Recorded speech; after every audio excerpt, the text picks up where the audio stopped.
Hello everyone, welcome to another class of business studies, and today again we'll be continuing with the things that we left in our last class, that is cooperative organizations. Now in our last class we have already discussed some types of cooperative organizations, and today we'll be discussing two more types which are already left. Okay, so the first type of organization that we will be discussing today, which is number 5 for now, it is cooperative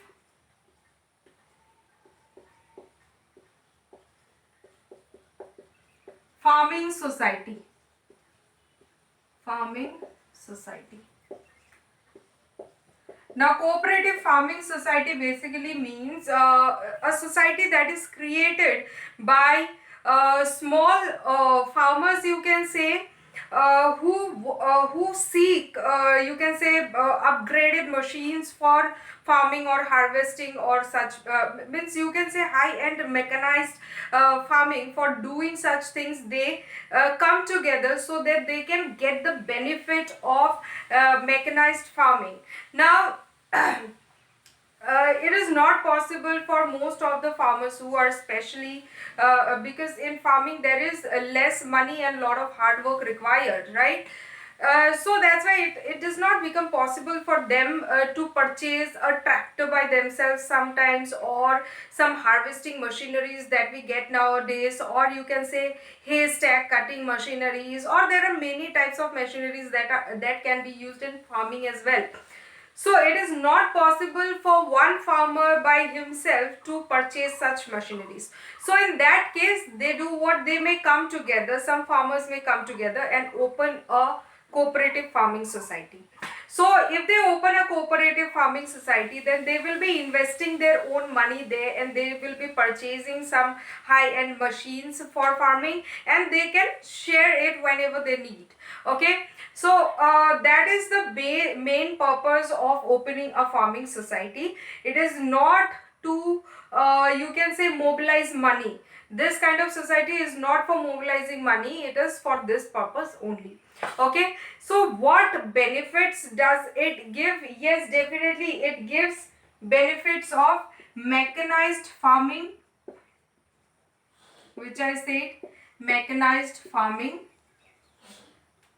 That means using machineries for farming, which makes the work really easy and less time consuming as well. Apart from this, they may also get help by in purchasing fertilizers, or they may get fertilizers at less price in such societies. Okay, so fertilizers or some other irrigation facilities like watering facility and all this kind of facilities. I'm not writing all the points, it is already there in the book, so you can read it out. Okay, so irrigation facilities or some kind of seeds that are required for irrigation. Okay, so this kind of facilities may also be given apart from machines that they purchase for a generalized use. Okay, so seeds, fertilizers, irrigation facilities, watering facilities, so all this kind of facilities may also be given. And yeah, so this is the main purpose of opening this kind of farming society. Okay, now let's go to our cooperative housing society, number 6. Okay, cooperative, I'm writing in short. Okay, cooperative housing society.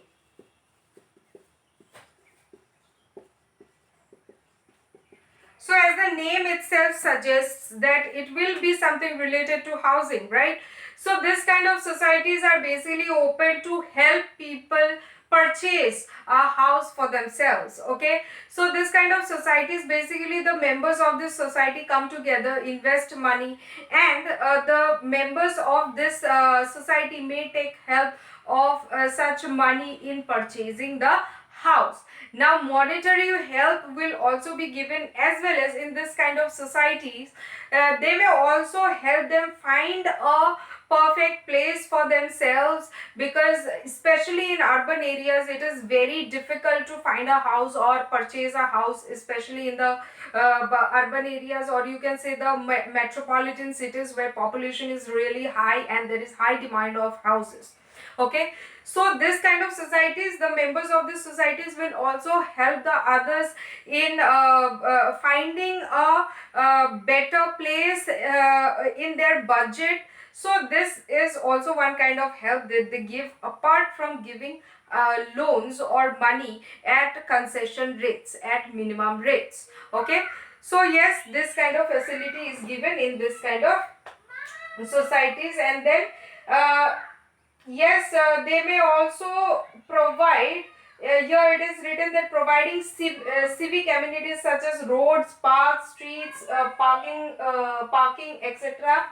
So all these societies, which this society which helps in accommodation, they also help in finding out places or providing places in which they will get all the infrastructural facilities as well, like lighting, road structure, all these things. Okay, so yes, basically it is related to housing and all kinds of help that is required related to purchasing a new house or getting a better society to live in. This kind of help is definitely given by this society. So with this we come to an end with cooperative societies. Now we will move to our next topic, which is joint stock company, which is a very big topic for now. Okay, so I hope you understood what cooperative farming society and cooperative societies as such. So let us move to our next kind of business organization, which is joint stock company. So now when we talk about joint stock company, it basically means the companies who deals in stock or who is based on stock, sorry. Okay, not deals in stock, but in a way you can say, because companies itself don't deal in stock, they just raise money through stocks. Okay, तो raise money through stock का मतलब क्या है? ये stock का मतलब वो नहीं है जो अकाउंटेंसी में हम लोग पढ़े अभी क्लास 11 में। वो स्टॉक का मतलब है सामान, गुड्स का स्टॉक रहना, है ना? वो स्टॉक ये नहीं है। This is a different stock which we call securities और shares in other words. Okay, what did I say? Securities और you can say shares. Now what is this shares? I think some of you might have some idea related to shares and some of you may not. So for them I'm explaining this. So shares are basically, you can say, small fractions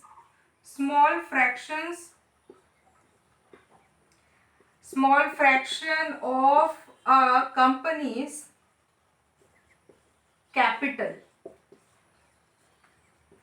तो ये small fraction of a companies capital क्या होता है कि company का suppose capital है 10 lakh rupees.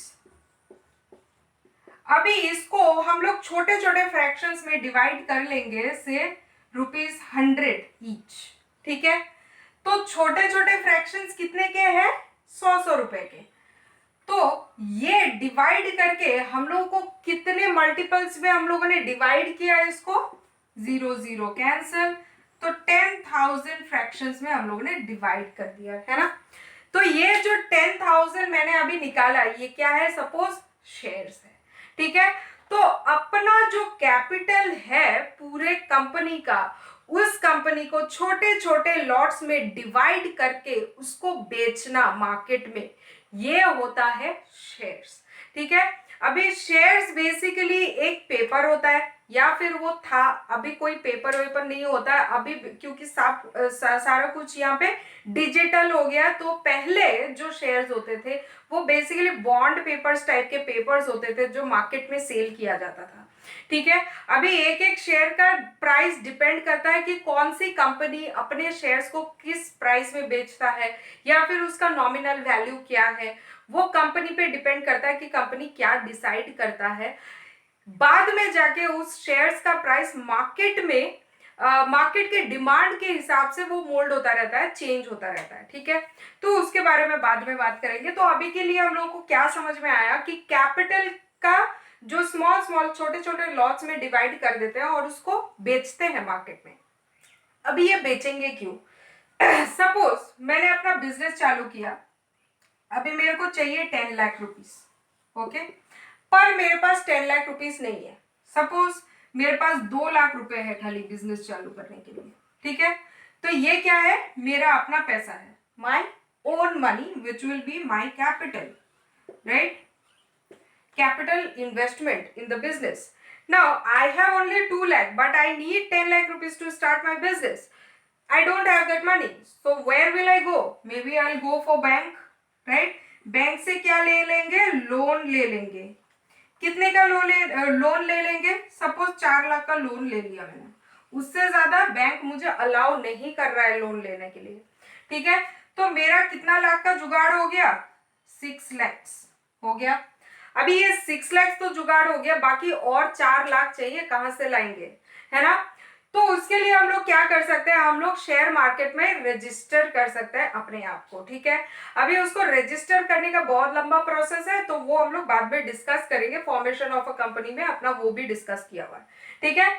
तो register करना पड़ता है स्टॉक एक्सचेंज में। Stock exchange, those who don't have idea, तो उनको मैं बता देती हूँ कि स्टॉक एक्सचेंज, जैसे अपना सबसे बड़ा स्टॉक एक्सचेंज है बॉम्बे स्टॉक एक्सचेंज, ठीक है। उसके बाद है अपना नेशनल स्टॉक एक्सचेंज, ठीक है, NSE, Bombay stock exchange, national stock exchange. तो ये दोनों सबसे बड़े स्टॉक एक्सचेंजेस है अपनी कंट्री में। तो यहाँ पे ये स्टॉक एक्सचेंज में क्या होता है, you might have heard in news but may be you did not go deep into this topics. So let me tell you that these two stock exchanges, or there are some other stock exchanges in India as well.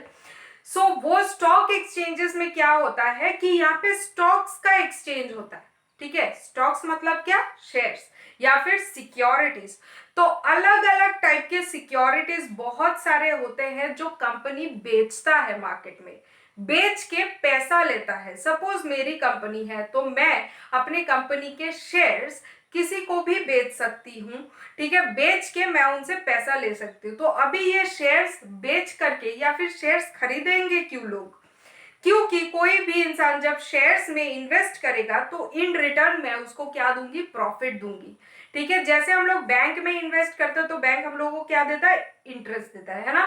हम लोग FD में डालते हैं पैसा, हम लोग savings account में पैसा डालते हैं या फिर रिकरिंग डिपॉजिट्स में पैसा डालते हैं, तो उसमें डाल के हम लोगों को क्या मिलता है, इन रिटर्न इंटरेस्ट मिलता है।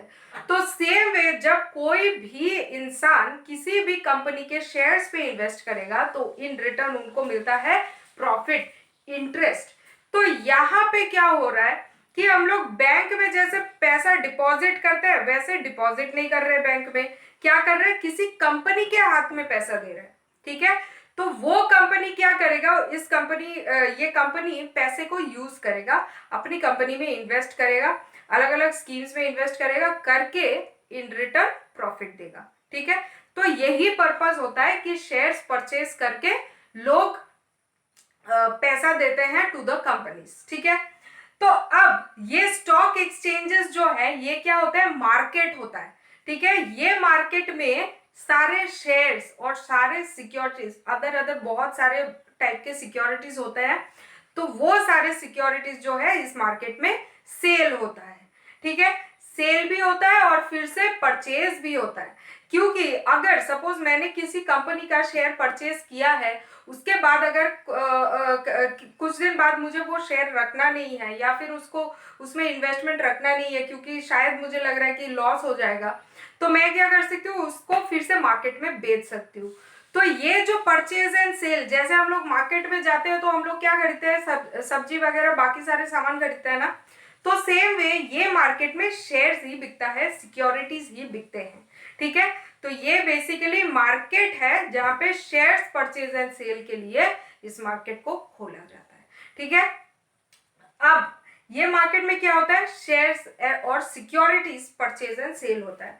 अब जो ये सिक्योरिटीज परचेज और सेल करेंगे, ये क्यों करेंगे, हमारे लिए क्यों करेंगे, है ना। तो ये मार्केट में हम लोगों को क्या करना होता है, रजिस्टर करना होता है, तभी जाके लोगों को पता चलेगा कि मेरी कंपनी का शेयर्स मार्केट में है, ठीक है। तब जाके लोग यहाँ से हमारे शेयर्स को परचेज करेंगे, और जब वो परचेज करेंगे मतलब वो क्या दे रहे हैं, इन रिटर्न पैसा दे रहे हैं, किसे दे रहे हैं, मुझे दे रहे हैं, ठीक है। तो मुझे जब पैसा देंगे तो मैं क्या करूंगी, अपने कंपनी में इन्वेस्ट करूंगी। तो अब जो हम लोग ये किस्से में रहे थे क्या कि 4 लाख रुपए हम लोग को और चाहिए, ठीक है। अभी एक कोई इंसान तो 4 लाख रुपए इन्वेस्ट नहीं करेगा, हो सकता है कि करेगा। अगर हम लोग को वैसे करवाना नहीं है, अगर कोई इन्वेस्ट करेगा पैसा तो वो इंटरफेयर भी तो करेगा बिजनेस में, है ना। तो हम लोग क्या कर सकते हैं, मार्केट में शेयर्स बेच सकते हैं उस इंटरफेरेंस को अवॉइड करने के लिए, ठीक है। अब मैंने क्या किया, मुझे ये जो 4 लाख रुपए है ये रेज कैसे करना है, शेयर्स इशू करके रेज करना है, ठीक है। शेयर्स मार्केट में इशू करके सेल करके रेस करना है। अगर मुझे ये शेयर्स बेच के रेस करना है तो मुझे क्या करना पड़ेगा, इस 4 लाख रुपए को जो रेस करेंगे इसको हम लोग को छोटे छोटे लॉट्स में डिवाइड करना पड़ेगा। सपोज 4 लाख मेरे को रेस करने हैं तो ये 4 लाख रुपए को मैं छोटे छोटे शेयर्स में डिवाइड करूंगी, कितने का, सपोज 10 रुपए का एक एक शेयर का प्राइस होगा, ठीक है। एक एक शेयर का प्राइस कितना होगा, 10 रुपए। तो जाके मुझे कितने शेयर सेल करने पड़ेंगे, 40,000। if I sell 40,000 shares, then only and only then I'll be getting 4 lakh rupees in total। तो 10-10 रुपए के 40,000 शेयर्स अगर मैं बेचूंगी तभी जाके मेरा 4 लाख रुपए आएगा, ठीक है। और तभी जाके मैं मार्केट में अपने बिजनेस में इन्वेस्ट करूंगी, ठीक है। Electricity went off, so please bear with it.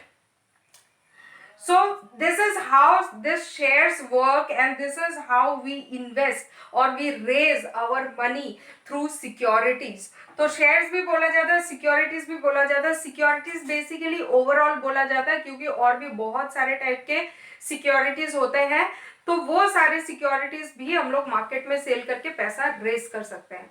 अभी ये टाइप ऑफ सिक्योरिटीज क्यों होते हैं, क्योंकि सबका अलग अलग प्रेफरेंस होता है। ऐसा नहीं है कि मार्केट में जब हम कोई चॉकलेट खरीदने जाते हैं तो ऐसा नहीं है कि एक ही चॉकलेट है दुनिया में जिसको हम लोग को खरीदना पड़ेगा, है ना। चॉकलेट के कई वैरायटीज होते हैं, तो सेम वे सिक्योरिटीज के भी कई वैरायटीज होते हैं। According to my preference I will be purchasing, okay. तो ये क्या क्या टाइप्स होते हैं नहीं होते हैं वो बाद में डिस्कस करेंगे, ठीक है।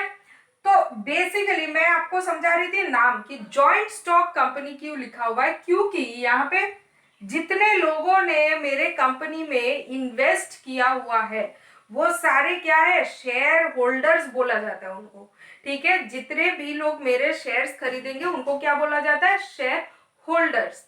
अब शेयर्स का भी डिफरेंट डिफरेंट टाइप्स होता है। एक होता है इक्विटी शेयर्स, ठीक है, इक्विटी शेयर्स। तो जो लोग मेरे कंपनी के इक्विटी शेयर्स में इन्वेस्ट करेंगे वो कंपनी के पार्शियली ओनर बन जाते हैं, ठीक है, उनको ओनरशिप मिल जाता है। तो क्योंकि यहाँ पे अगर मैं कितने शेयर्स बेचने वाली हूँ मार्केट में, 40,000 शेयर्स बेचने वाली हूँ। सपोज एक एक इंसान एक एक शेयर परचेज कर रहा है तो मेरे कंपनी के कितने ओनर्स बन गए, 40,000 ओनर्स बन गए, है ना। तो ऐसा यूजुअली नहीं होता कि एक बंदा एक ही शेयर खरीदेगा, वो बहुत सारे शेयर्स भी खरीद सकता है, ठीक है। तो ये क्योंकि यहाँ पे ओनर्स बहुत सारे हैं, बहुत सारे लोग मिलकर के ये बिजनेस चला रहे हैं, तो इसीलिए इसको क्या बोलते हैं, जॉइंट। एंड क्योंकि ये स्टॉक पे चलता है तो इसीलिए इसको बोला जाता है स्टॉक कंपनी, ठीक है। तो जॉइंट स्टॉक कंपनीज बेसिकली सबसे बड़े बड़े जो कंपनीज है वो सारे जॉइंट स्टॉक कंपनीज ही होते हैं मोस्ट ऑफ द टाइम्स, ठीक है। And they also sell their shares in the market. अब अगर जाके तुम लोग जैसे कि मैंने स्टॉक एक्सचेंज के बारे में बताया, national stock exchange and Bombay stock exchange. So if you go to this sites, ठीक है, national stock exchange, Bombay stock exchange का खुद का साइट होता है। अगर तुम लोग जाके देखोगे ये साइट में, ठीक है, तो देखोगे कि यहाँ पे बहुत सारे कंपनीज का नाम लिखा हुआ है, 100 कंपनीज का नाम लिखा हुआ है, वो लोग लिस्टेड है, ठीक है। तो ये कंपनीज क्या है, सारे लिस्टेड कंपनीज है, मतलब ये स्टॉक एक्सचेंज में इन्होंने रजिस्टर किया हुआ है, तब जाके इनके शेयर जो है मार्केट में बिकता है through this stock exchanges, Okay, now in order to raise money through stock exchanges, you need to register yourselves. Now, so stock exchange का मेन काम क्या है कि पहले तो पैसा रेज करो मार्केट से, ठीक है, पब्लिक को अट्रैक्ट करो कि वो लोग तुम्हारे कंपनी में इन्वेस्ट करें. अभी अट्रैक्ट करने के लिए सबसे पहले क्या होना चाहिए, आपके पास एक अच्छा प्लान होना चाहिए, है ना, कि आपका बिजनेस क्या कर रहा है. अगर लोगों को ट्रस्ट नहीं है आपके बिजनेस में, then definitely they will not invest in your business, because ultimately whoever is investing in your business, they want what, profit. Profit के बगैर कोई भी कुछ भी काम नहीं करेगा, कोई भी पैसा इन्वेस्ट नहीं करेगा, ठीक है. So that is the main focus of joint stock company, to attract money from people and get it invested in their business, and they will start their business and operate themselves. Okay, so let me see the time to understand. Okay, okay, fine. Just a minute. Okay, so actually basically I was going to start our features, but I don't have time and I don't want to extend the class too long.